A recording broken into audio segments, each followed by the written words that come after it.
Next, Lancaster Mall. So I brought up the disasters Lancaster Mall, and they were, it's all in the mall's fault. And I'm like, well, they say it's all your fault, and why did you even let them move in the first place, and yada, yada, yada.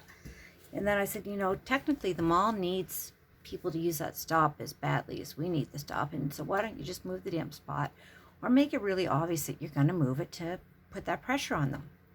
The stores like Walmart and the yellow Drew and Jen's grocery store, they will like put some pressure on these guys. And they said, well, we meet with SJAAC, and they've told us that it's okay. And I'm like, it is not okay.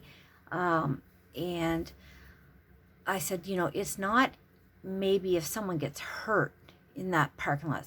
It's when someone gets hurt. Let's hope it's not death. It's just an injury. I said, and you guys are going to be just as liable. So I said, why aren't you just moving the spot?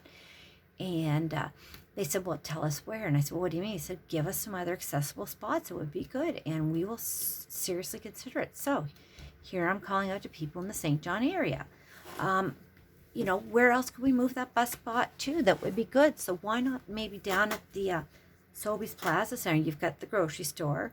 There's a liquor store. There's a large dollar store there. So the only thing it doesn't have is the Walmart. But, I think that more people use the Walmart possibly for groceries, and there is Sobeys. And I know somebody says, oh, No Frills is way cheaper. It's really not that much so. And so I don't know. Anyways, I want people in the St. John area to think about, if you can think of a really good stop that would be better, let us know, because they want to seriously consider it. I think they're just tired of hearing from us. But anyhow, so let us know. And it goes back to say, why are you not having more consultation with persons with disabilities, with seniors, with your stakeholders who use the bus and need the bus, right?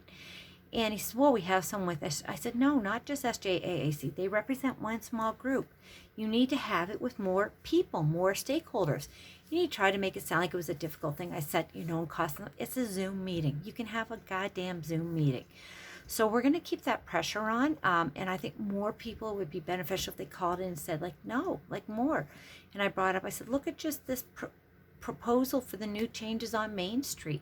And they're talking about having a couple pedestrian crosswalks on it, but those are usually not sound automated. So I'm like, really? In this day and age, like, how can you even think of that?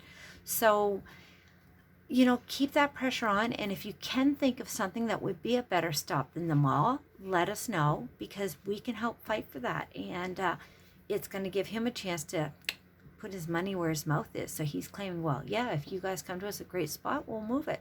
So let's see. Let's see her. See if he's just shoveling the manure. All right. So again, my brain, I can't remember some of the other things talked to, but we're going to do one more discussion in the videos about training the bus drivers. And that will be my next video in just one moment.